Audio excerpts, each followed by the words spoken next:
All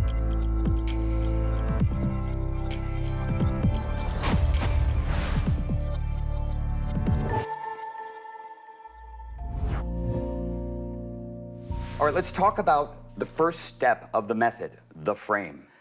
What you want to do is you want to balance effectively in a position that's native to what we're trying to learn here.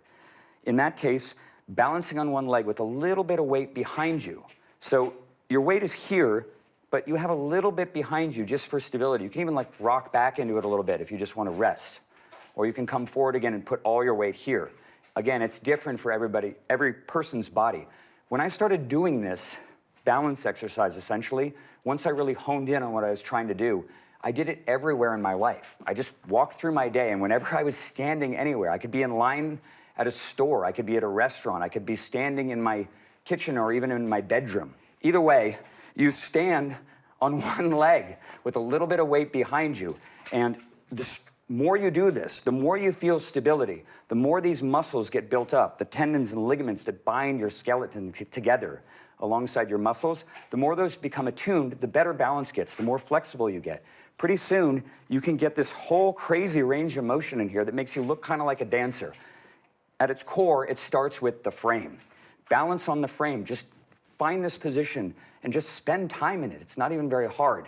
Once you get this down, you're ready to progress to the next stage, which is using the frame as a brace to resist your twisting left side. Why am I holding a broom? What does this have to do with disc golf? Looks like a Harry Potter broom, actually. I could probably ride around on it. Well, one day, when I walked up and I picked this broom up, and I started just sweeping it. And I stood there and I realized that I was instinctively in the frame. I was leaning on my right leg with just a teeny bit of pressure on my back foot. I had just organically found the frame.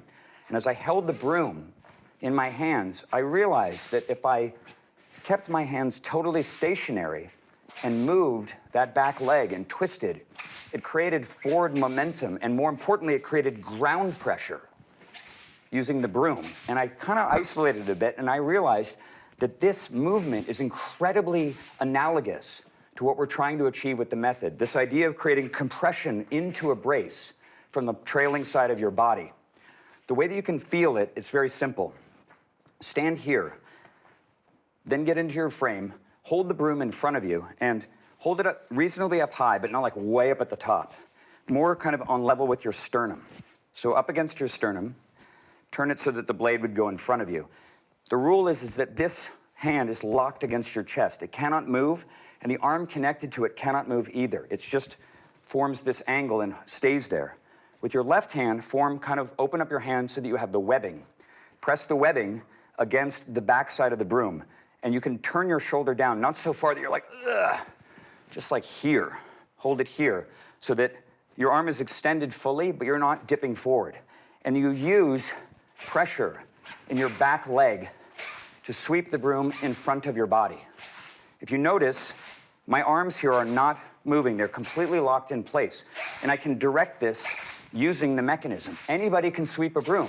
This is incredibly helpful because you can copy me till the end of time, but if you don't feel it, it's not going to result in the correct thing. But if you feel what it's like to make a broom go in front of your body, using that trailing leg, dipping the trailing side, putting pressure on the right leg, you're going to get really, really close to what we're trying to achieve with the method. In fact, this mechanism can get so powerful that a couple months ago I was in New Zealand and I had a push broom, just like this one, but with a big brush on it.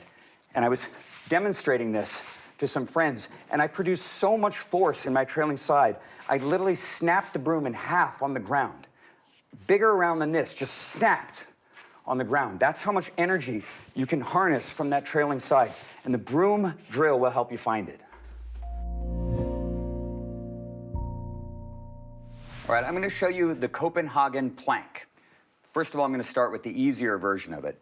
This exercise is designed to help stabilize the core muscles of your body around your midriff, as well as the muscles and ligaments, tendons around your pelvis, which will help you both balance and transfer energy as you go to throw. So the easier version of this is find a chair, something like, the height of the chair doesn't matter too much, probably the lower, the better, but If you're lower to the ground, you can just brace on your elbow. In this case, I have a chair that's about 2 feet high. You pinch it between both of your thighs, and you make your body completely straight by pushing your hip up towards the air so that you're completely horizontal. And you kind of just hold this position. Just hold it as long as you can. And if you really want advanced mode, hard mode with this, you can begin to move the lower leg up and down a bit while keeping the upper leg completely stationary. And you kind of just scissor this, maybe do 10 to 12 scissors while keeping the plank here. You'll feel a lot of pressure on the outer part of your hip.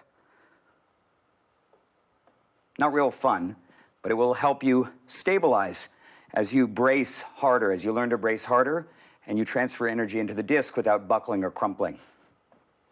All right, so that's what it looks like to do the easier version of it.